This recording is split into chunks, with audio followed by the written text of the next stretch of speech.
ივანიშვილის რეჟიმი უკრაინის წინააღმდეგ დისკრედიტაციის ახალ კამპანიას იწყებს. მათი რიტორიკა ერთ-ერთ შემთხვევა კრემლის გზავნილებს ვოლოდიმირ ზელენსკის მიმართ, რომ თითქოს უკრაინის ლიდერი არალეგიტიმური პრეზიდენტია, უთავმოყვარეო, უავტორიტეტო და ხელოვნურად დასმული ლიდერი. ასე ოლიგარქის პარტიაში ომში მყოფ პრეზიდენტზე საუბრობენ. ცოტა ხნის წინ კი ერევანში კობახიძე ამტკიცებდა, რომ მას ზელენსკისთან მეგობრული და საინტერესო საუბარი ჰქონდა, მაგრამ ფაქტია, რომ ქვეყნის შიგნით გაშოვების კამპანია არ წყდება.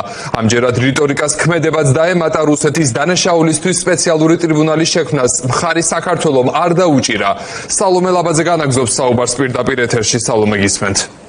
დავიწყოთ იმით, რომ ქართული ოცნების ეს გადაწყვეტილება მათი მანამდელი პოზიციის საპირისპირო გამოდის, რადგან ჯერ კიდევ რამდენიმე თვის წინ, კონკრეტულად კი გასული წლის დეკემბერში ივანიშვილის პარტია ინიციატორებს, ანუ იმ ქვეყნებს შორის დაფიქსირდა, რომლებმაც წამოიწყეს ტრიბუნალის დაფუძნების ეს პროცესი. უკვე გუშინ კი მოლდოვაში, სადაც ამ მიმართულებით კიდევ ერთი ნაბიჯი გადაიდგა წინ, ქართული ოცნება პროცესს გამოეთიშა.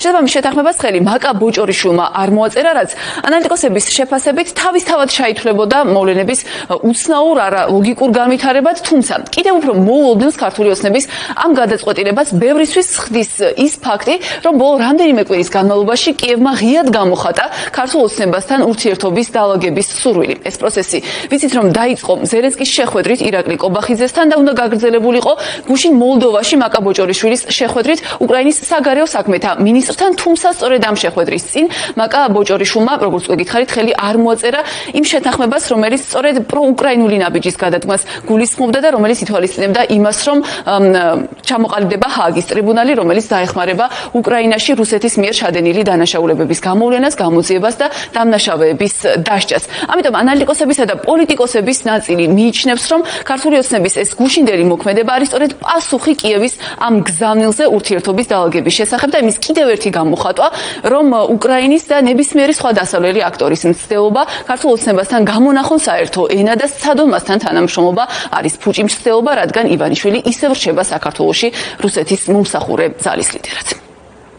ოცნებამ საქართველოს კვლავ რუსეთის მხარეს დააყენა, არ შეუერთდა ქვეყანა დოკუმენტს, რომელიც ჰააგის ტრიბუნალის შექმნას და დამნაშავეების დასჯას მოითხოვს და 36 ქვეყანა დგას სიმართლის მხარეს, საქართველოს კი პუტინის მხარეს, იმიტომ რომ მათ აირჩიეს პუტინის ბანაკი და უარს ამბობენ ცივილიზებულ სამყაროზე, დასავლეთზე და მხარს არ უჭერენ უკრაინას. ეს არის ფაქტი, მიუხედავად იმისა, რომ ჩვენ ხედავდით ბოლო პერიოდში ცდელობას, რომ გადაეტვირთა ურთიერთობები, კვლავ აირჩიეს რუსული ბანაკი. რა მოხდა ახლა, თუ ჩვენ ამ პროცესის ინიციატორებად გამოვედით, შემდეგ ნაბიჯზე და შემდეგ ეტაპზე რატომ აღარ დაუჭირეთ ხარი სხვა 36 ქვეყანასთან ერთად, რა ლოგიკა დევს ზოგადად ამ ყველაფერში და ვით შეიძლება ეს ყველაფერი გამართულდეს, ხო?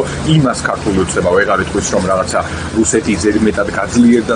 ეს ყველაფერი შესაძლოა იყოს მორიგი გამოხატულება იმისა, რომ სინამდვილეში ქართული ოცნებასთან ბიძინა ივანიშვილს სურს, რომ ორ სკამზე ერთდროულად იჯდეს და ამით რაღაც ფონს გავიდეს და წარმატებას მიაღწიოს და ჩვენ ისეთ გეოპოლიტიკურ ვითარებაში შევდივართ, სადაც სინამდვილეში თეთრი და შავი ისე გამოიკვეთა ბოროტება და სიკეთე, რომ აქ უკვე ორ სკამზე ძალიან დიდი ხანია ვეღარ იჯდეს. ქართული ოცნების გადაწყვეტილება უკან წაიღო ის პირობა და ინიცირება, რაც ჰააგის ტრიბუნალზე პუტინის გასამართლებას უკავშირდებოდა და ხმა არ მიეცა ამისთვის. ვფიქრობ, არის მკაფიო პასუხი პრეზიდენტ ზელენსკის სურვილზე, რომ მოახდინოს ნორმალიზება საქართველოსთან ურთიერთობის. ეს არის მათ შორის მკაფიო პასუხი დასავლეთის მისამართით, რომ ნორმალიზებას ქართული ოცნება დასავლეთთან არ მოახდენს ურთიერთობების და ეს არის, რა თქმა უნდა, კიდევ ერთხელ მაჩვენებელი იმის, რომ ისინი მიყვებიან კრემლის ნების იმ კარნახს, რომელიც ძალიან მკაფიოდ მათ შორის პრეზიდენტ ზელენსკის ვიზიტის დროს გამოჩნდა ერევანში და მის გულის წყრომაში ამ ვიზიტთან დაკავშირებით.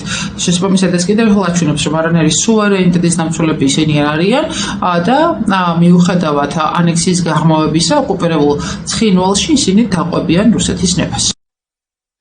მას შემდეგ, რაც მაკა ბოჭორიშვილი გუშინ გამოეთიშა ქართული ოცნების სახელით უკრაინის მხარდამჭერ ამ გეგმას, რომელიც ითვალისწინებს რუსეთის ლიდერების გასამართლებას უკრაინაში ჩადენილი დანაშაულებების გამო, როგორც უკვე გითხარით, ბოჭორიშვილი შეხვდა უკრაინის საგარეო საქმეთა მინისტრს. ამ შეხვედრის დასრულების შემდეგ კი საყურადღებო იყო მისი კომენტარის ის ნაწილი, სადაც ბოჭორიშვილი აღნიშნავდა, რომ ქართული ოცნება კიევისგან ჯერ კიდევ ველოდება პასუხებს იმ ბრალდებების თუ კრიტიკული გზავნილების გამო, რომლებსაც უკრაინის ხელისუფლებისგან წლების განმავლობაში იღებდა. ამასთან გრძელდება თბილისშიც თავდასხმა ზელენსკის სცენაზე, ისე როგორც რუსეთის ლიდერები, ქართული ოცნების წარმომადგენლებიც ადგილზე უკრაინის პრეზიდენტს არალეგიტიმურს უწოდებენ და მას თავს ესხმიან ზუსტად იმ რიტორიკის გამოყენებით, რომელსაც ვისმენთ კრემლის ლიდერების მხრიდან. ეს კი ქმნის იმის შთაბეჭდილებას, რომ ივანიშვილის პარტია უარს ეუბნება ამ გზავნილებით კიევს ურთიერთობის ნორმალიზების მცდელობაზე, რაც პოლიტიკოსების შეფასებით პრაქტიკულად უარს ნიშნავს დასავლეთთან ნორმალიზების მცდელობაზე, რადგან იმ შემთხვევაში თუ ქართული ოცნება მოახერხებდა ურთიერთობის ერთგვარად დაალაგებას კიევთან, ეს